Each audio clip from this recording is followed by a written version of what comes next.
What is up, guys? This is Pete Clark, and welcome back to the return of the Carrot Poker Podcast. This is episode number 85, and today we are going to be introducing to you our new service, which is team coaching. So I'd like to welcome my co-coaches, Akshar, the exploitative coach, and Simon, the game theory coach, to the show. How are you guys doing? Yeah, I'm doing pretty good. Nice to meet everyone. That was Seems Akshar speaking, by the way, just for clarity.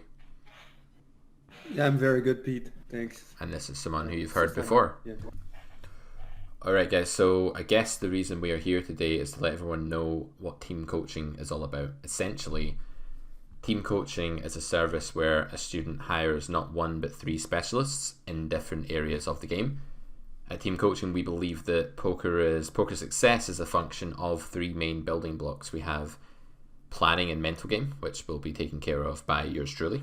We have exploitative play, which will be taken care of by Akshar, and we have game theory play, which Simon is going to be handling. Probably not in that order, but those are the three elements. With team coaching, what we're really trying to do, I guess, is get every student a custom package that suits their needs exactly, and have people who are specialists in each field teach each lesson where appropriate. So in a team coaching package, I'll do the first lesson, I'll diagnose all of your needs, and then we'll build a block, like a seminar kind of block of a plan. And then Akshar and Simon, my guys here, will take care of the rest. So check out carrotcorner.com/team coaching to find out more, and we'll get into more detail in the podcast. But first, let's get to meet our two guests today. Let me start with you, Simon, because I think the order should really be game theory first and then exploitative on top of that. So we'll start with the game theory guy. What's your whole poker story? Well, my poker story started like maybe a really, really long time ago, where I was mostly playing casually, and it didn't. It was fine as a hobby, like just going to the casino sometimes and just like gamble. But I was never attracted to the whole exploitative side at first. Since I'm with my background in mathematics, it didn't appeal to me. Then I discovered that there was this thing called game theory, and where we try to apply game theory to poker, and it became a passion, actually. Obsession, maybe. Obsession, yeah. It's a better word. Yeah, yeah, it would be a better word, yeah.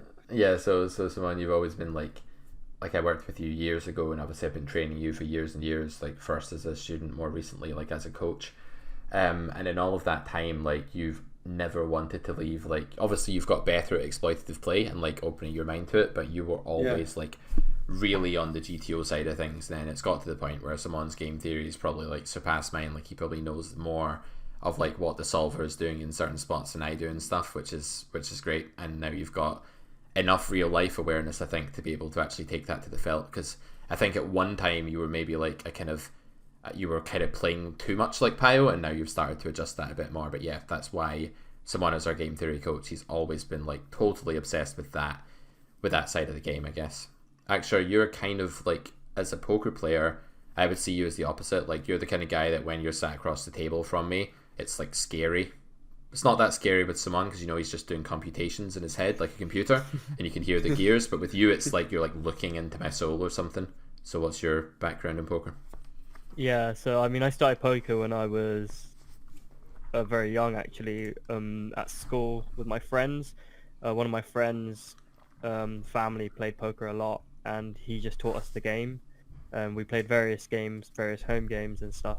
And I was always interested in the math element initially, about how to play the game well. But then I think over the years, I just became, because didn't start off in the Zoom pool. I started off just playing regular tables where you have, the same set of people um, for a long period of time. You build dynamics and things like that. So I learned how to exploit very well, based on the HUD stats, based on how the game flow was going at the time. And then that transitioned into live poker, where I predominantly played live poker for the last year and a half, roughly, with some Zoom mixed in, but mostly just live poker, where you're sat with the same 9 people, 3 or 4 of which you play with every day.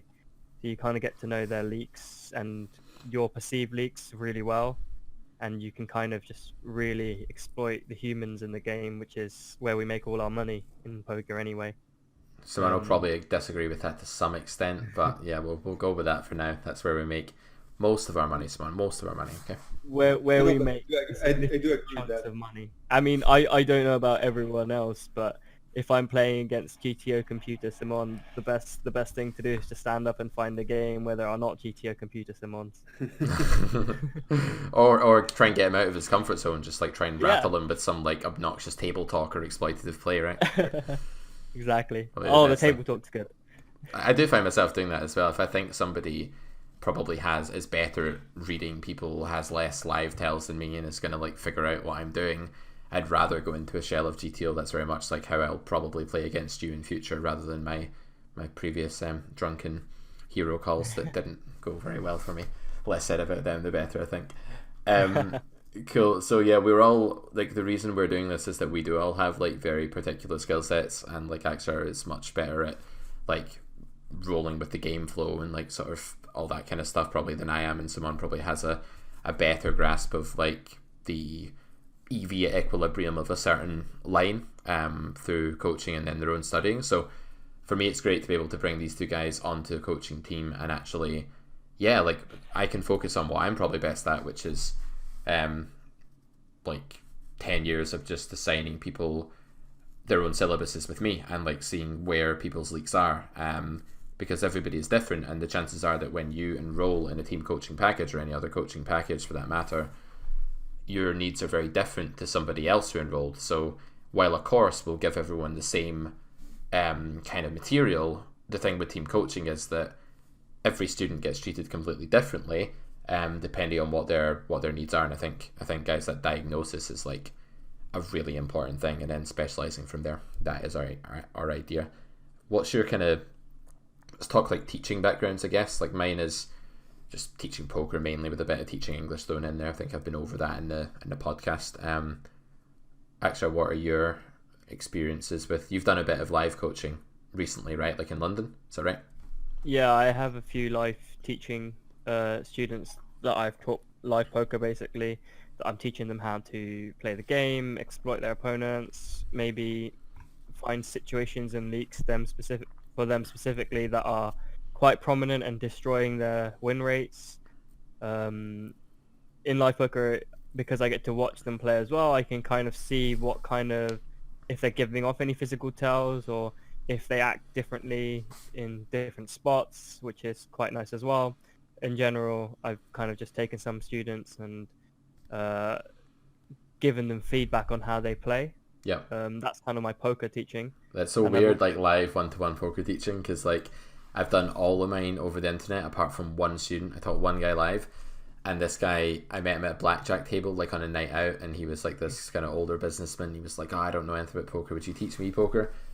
So I said yeah, and then the first few lessons were, I kid you not, like him sitting in my old flat round a poker table, like a real poker table, with like my girlfriend's stuffed toys like lined up around there as poker players with different personalities and traits. So this like 60-year-old guy being like, well, Mr. Frog is a loose aggressive player. So and it was just, and he used to like chain smoke, and I'd like almost be dead by the end of the lesson. I'd be like dying there from all the smoke.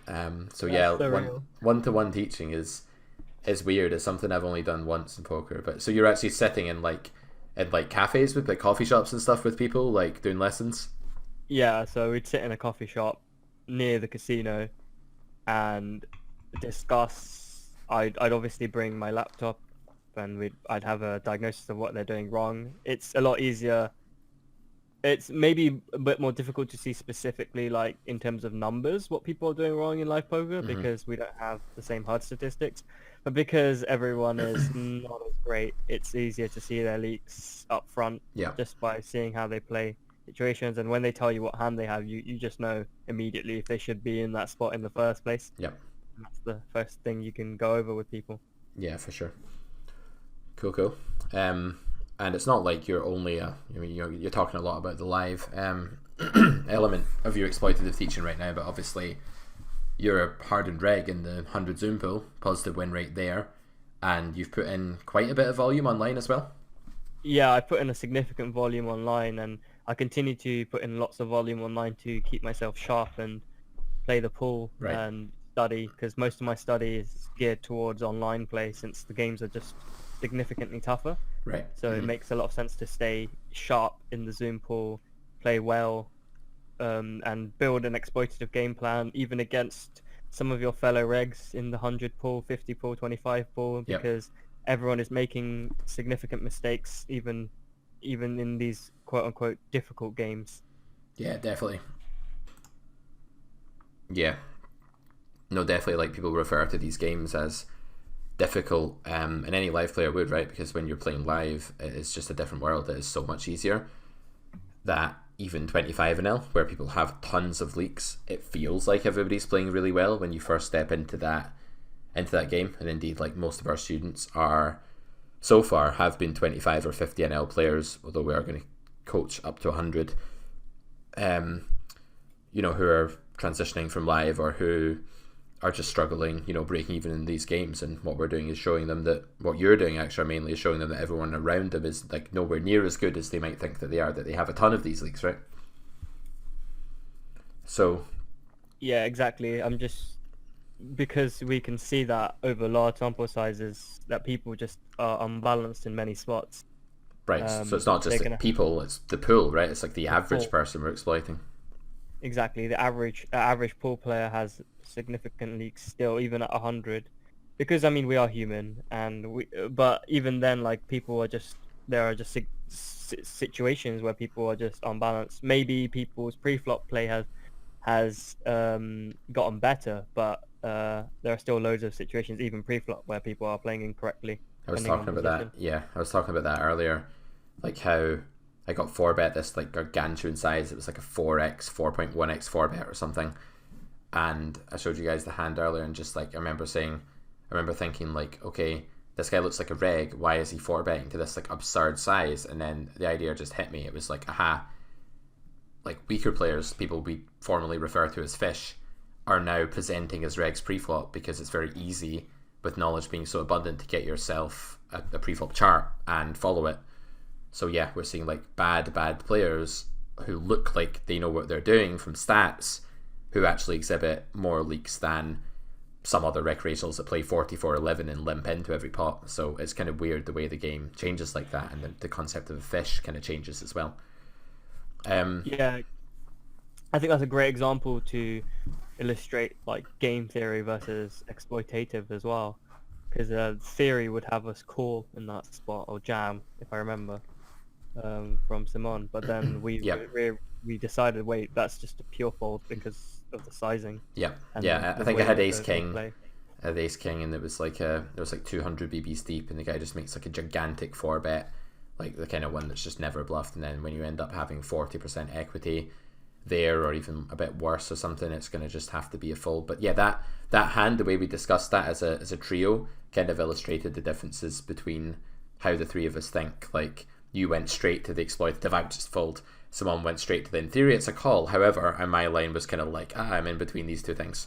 So we all agreed in the end, I think, but it's just cool how we approach it from different angles.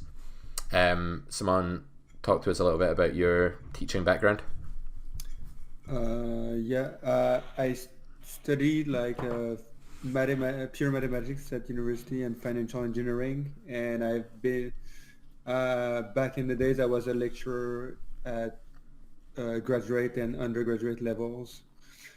Then I switched to CrossFit, so I've been coaching CrossFit for the last 10 years, I guess.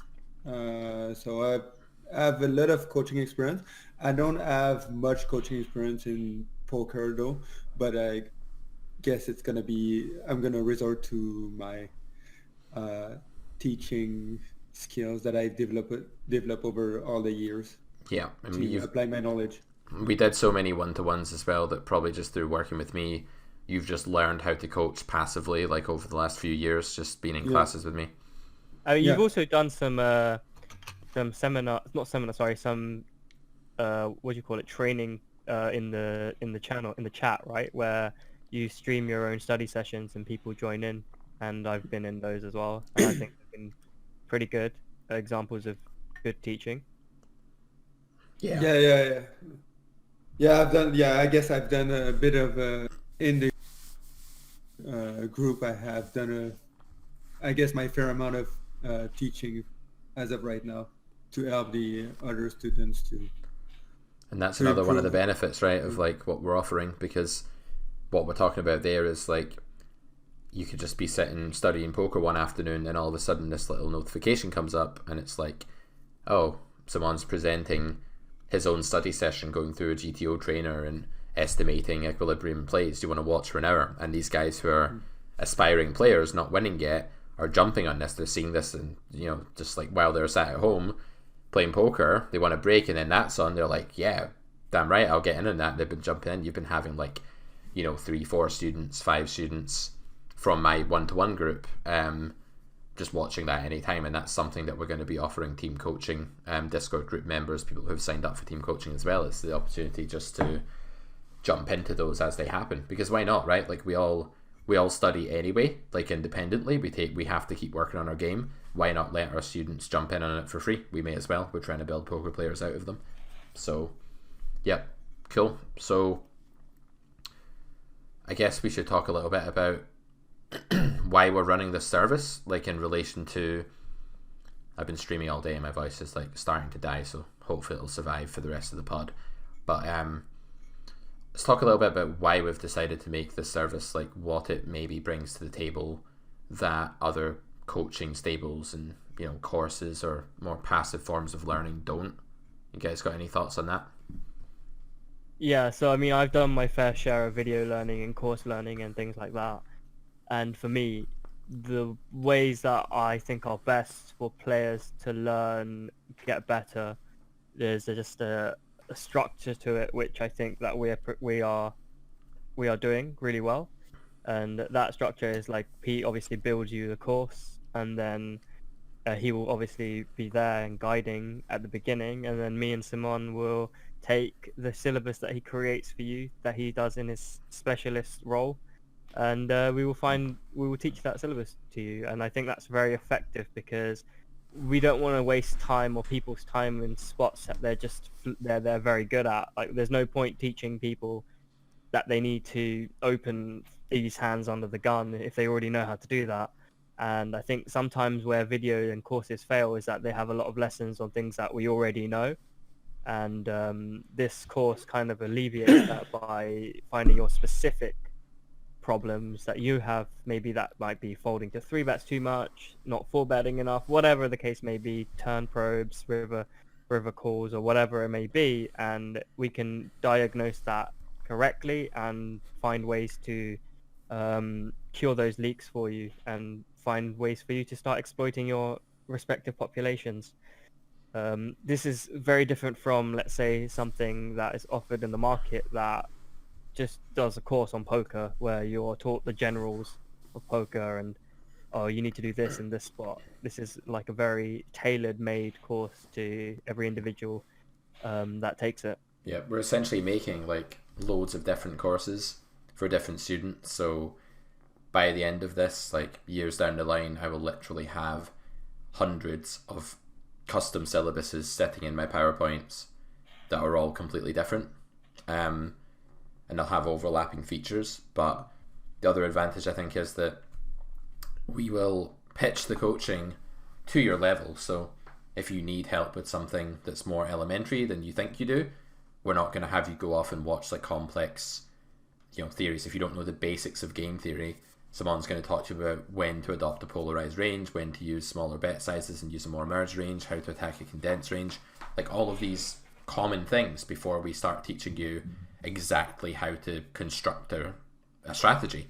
So yes, the other thing I think is good is you get the right level of training for you, not too advanced and not too simple. I think students have a terrible habit of like jumping into something that sounds cool when actually they're lacking all the fundamental building blocks to, you know, to execute that. Simon, you were talking to me the other day about what you felt the biggest problem was with students just in our group in general, like students in the one-to-one group. Like obviously I coach them and they are getting better, but you felt that they were lacking a few things that they just not, even though they've watched videos for months or years, they're still lacking like a basic sort of, you know, set of building blocks. Do you want to talk to us a bit more about what you think those are? Yeah, I guess like from what I see from people is like when they want to do, let's say, GTO trainers practice. So where you're gonna have a certain spot, let's say button versus big blind, and they give you a flop like A7-3 rainbow, and he's gonna give you a combo, and he's gonna ask you, okay, what should be the equilibrium play with this combo, and that's actually arise a problem because people, okay, they already try to just, okay, this combo should be bet that often or that often, but it doesn't make sense. We should most people doesn't think in term of, we like to say that we think in term of ranges, but most of the time uh, we see our two cards and we're just thinking about our two cards that we have in our hand, and they don't have I guess they don't have a clear framework on how to work game theory overall, Yeah, and then make sense of like what we should do with the specific combo. because what you do with a hand depends on the game theory elements of that hand. Even if this is another Exactly. big misconception, people say, well, I don't need to be balanced. Like, nobody's playing GTO at 25 and L, so Yeah. why do I have to? But actually, what game theory really is understanding that when all else is equal and you don't have, Extra's not shown you some exploit in that spot yet, and you're just learning the fundamentals, and you don't have an opponent that you can exploit in that spot.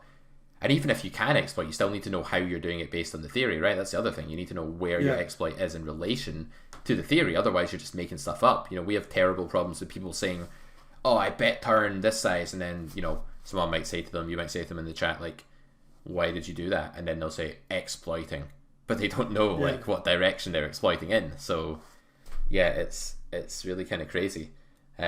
So what game theory does teach you then, as someone saying, is like a general like roadmap of like how poker works. Because if pocket tens is not a barrel on the turn after you've c-bet ace xx in a 3-bet pot, for example, it shouldn't be a barrel against like anybody. There's almost no one in the world that becomes a barrel against unless you've got like a very specific read. But you need to know that pocket tens is a higher EV check than a bet on the turn once you've already c-bet the flop and filtered his range. You need to know that in order to play solid poker, and that's game theory, and that has nothing to do with balance or being defensive or going into a shell where you try and play every hand the same as every other hand. It's nothing like any of those things. I think like Yeah. the biggest problem with game theory is like people don't know what it means. They don't understand what game theory is. They don't understand the difference between a Nash equilibrium, which is like a strategy against another strategy, played over and over until the point that you reach an equilibrium where neither player can improve, and that compared with just the theory of the game, which hands want to do which things in which spots in an objective sense. Those are Yeah. two separate things, and you might not want to reach the Nash equilibrium, but every Nash equilibrium that you can see in poker all has the same GTO building block truths. So every equilibrium that you reach, you will always see big bets being used with a polarized range. You will always see the block bet range that goes small in the river being more merged, less polarized than the big bet range. All of these things always exist, and it has nothing to do with whether your opponents are trying to play equilibrium or not. It's just solid building blocks. Yeah. Okay, I just ranted. I'm done. I can't speak anymore. You guys will Yeah. have to carry me. Another point where I think it's good, we were talking about this and was like bringing that why the what we're offering might be better than just buying a course. I've bought many courses. I bought the MMA Shootout course, which I think is great. I bought like the Razor Edge course, but even like for someone who has a lot of experience at learning stuff at uh, even like passive learning, it's kind of hard to implement. Even when we were at the university level, when we were doing math, even like the very abstract stuff, we used to do some kind of exercise to grasp and to ingrain the concept that we've learned. And I feel that right now most of the offering is like it's passive learning with no feedback, no. So you just listen to a video and you have to hope that it's gonna ingrained into your brain, and that you have to rewatch it to make sure that you learn it. And I don't feel that it's going to be the best way to improve in the long term, Yeah. even in the short term. Yeah, I think it's crazy how teaching in poker is not actually teaching. It's just a lecture. But if you go to university, you don't just have a lecture. You have handouts. You have online exercises. You have tutorials and seminars with feedback and discussion. Then you have exams. You have all these things that make sure people actually learn. See, if there was just a poker university and people had to do exams, they had to be tested, they would know what a polarized range was. They would understand that you need 25% pot equity to call a half pot size bet on the river. They would not, because it's amazing. Like, how many of my students, I'm like, okay, so what's happening here? Oh, you bet the river for pot. Okay, and what's your thought process? Well, I don't know if he would play flush draws this way. I don't know if he'd play trips. Maybe he thinks. It's just like, stop. First question, how much equity do you need? 50%. And then you're just like, wow, that's like doing a degree. Like, some of these people have played poker for years. It's like doing a degree and like doing math. Like, both of you have a math degree, like a PhD, a master's, and not knowing what, like, I don't know, any math expressions. What's the word when a number is like not a decimal? They don't know how to find the derivative of a very simple equation. That sounds too advanced. Integers, right? Numbers that aren't decimals. That's actually a good example. They don't know what they don't know integer what is. integers are. Yeah. Right. There you go. So, two math graduates with postgraduate math degrees in the coaching team, and then little old me with a useless philosophy degree. But that's okay. My master's is in poker. Aha. Yeah, so I think you make a very important point there, where people watch all these courses, they watch all these videos, and they don't really know what the first kind of thing they need to think about in a very simple sort of end of action spot is. And if you don't know these sort of basics, these are very basics, then how can you progress in this day and age where, you know, the games are just getting tougher, people are getting better? You gotta make sure you keep up. And I think the most important thing that sort of Simon alluded to was the style of learning is not conducive to getting better. Is the passive styles of learning just don't work. Like, we all know, when we try to, if you've ever tried to study for an exam and you've just read the textbook, you don't do very well. Yeah. People that do well are people that do exercises and do practical aspects of learning, which I feel this sort of team coaching effort will guide you towards. There's going to be plenty of room for us to give you guys exercises, practice, homework, whatever that needs to be done to help you guys get better at poker, Cool. which is ultimately our goal. Agreed. So let's try a little FAQ before we wrap up. Some things that people might ask us about team coaching. I'll go first, but you guys feel free to go later if you have any thoughts. But here's one. I am worried about the continuity of working with 3 people. This is totally off the cuff, by the way, audience. We haven't planned this, so this might be a disaster. I'm worried about the continuity of working with 3 people at the same time. Will you keep in touch? Will you know what's going on? Will you communicate? Where will communication happen? Who wants to take that one? Yeah, so I can take that one. So we've set up a specific Discord group for all 3 of us to be engaged in your learning process. I think we are all professional enough to make sure that if there was something to happen between us, we would make sure that everyone finishes their courses and has the longevity of their game to continue with whoever it may be. And I think that's pretty much it, right? What was the other part of the question? Well, there's also the just like how information will be handled. Like, we update your PowerPoint with every single lesson, so when somebody does a lesson with you, they will add to it what's happened there, and then they'll send it to the next person who can read that prior to the next lesson.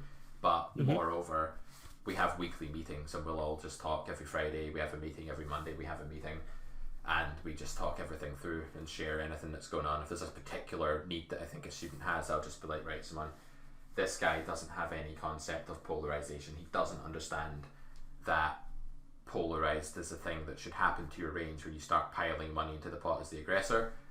You need to make sure he understands that first before you go any further, and we'll do, these sort of briefings. Don't know if there are any other FAQs people might have? What do you guys think? Well, people can obviously comment with any questions they have, and we can answer them Yeah. in the next podcast. If there are enough questions, I say if there's like 5 or 10 questions, we can just go over them and answer them either in an FAQ section on the website, or we can just answer them on a video. But, yeah, or email me as well. Just email, yeah. admin@carrotcorner.com. That's admin@carrotcorner.com.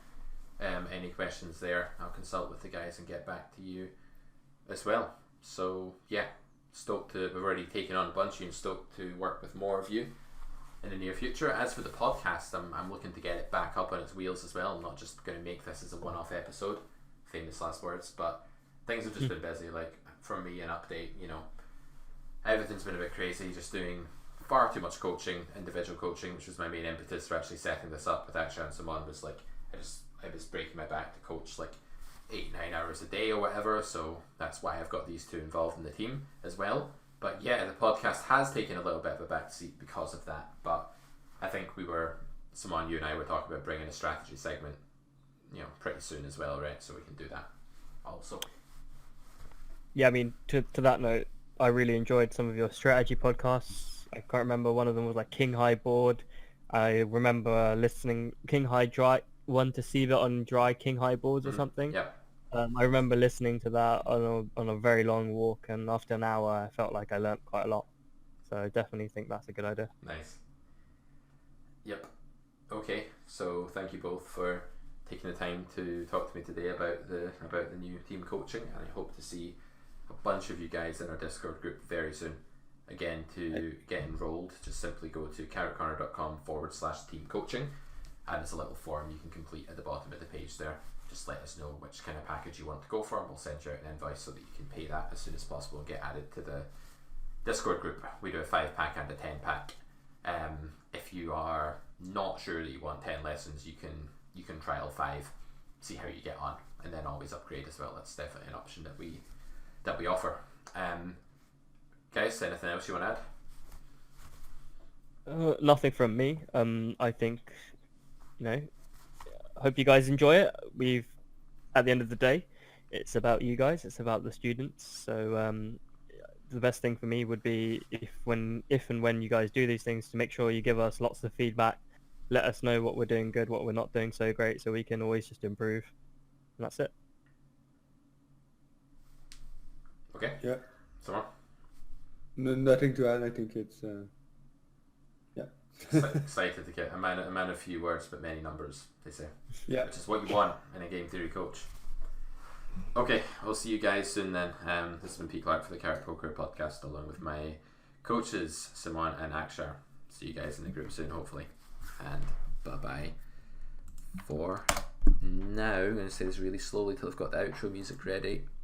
And boom.